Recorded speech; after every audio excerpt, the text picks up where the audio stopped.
बीडमधून एक महत्त्वाची बातमी पुढे येतेय। महिला डॉक्टरच्या आत्महत्येनंतर वैद्यकीय क्षेत्रात प्रचंड रोष उसळला आहे।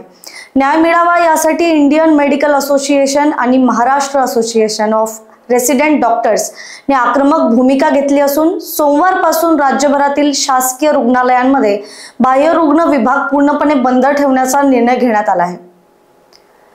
इंडियन मेडिकल असोसिएशनचे अध्यक्ष डॉक्टर अनंत मुळे यांनी आत्महत्या केलेल्या महिला डॉक्टरच्या कुटुंबियांची भेट घेतल्यानंतर ही घोषणा केली आहे।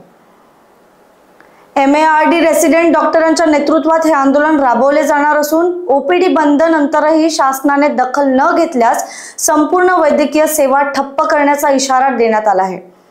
आणखी मोठी बातमी म्हणजे महिला डॉक्टरला न्याय मिळाला नाही तर 7 ते 13 नोव्हेंबर पर्यंत शासकीय आणि खासगी सर्व डॉक्टरांच्या सेवा बंद राहणार आहेत। आज 10 दिवस झाले संपदाला न्याय मिळत नाहीये। प्रोसेस लेट होते, लेंदी होते। त्यामुळे डॉक्टर असोसिएशन्स जे की आमच्या जवळपास महाराष्ट्रामध्ये 7 असोसिएशन आहेत, IMA, MARD, मॅग्मो, झालंच तर इंटर्न असोसिएशन आणि सिनियर डॉक्टर असोसिएशन या सर्वांच्या वतीनं आम्ही पूर्ण महाराष्ट्रामध्ये जन आंदोलन उभा करत आहोत।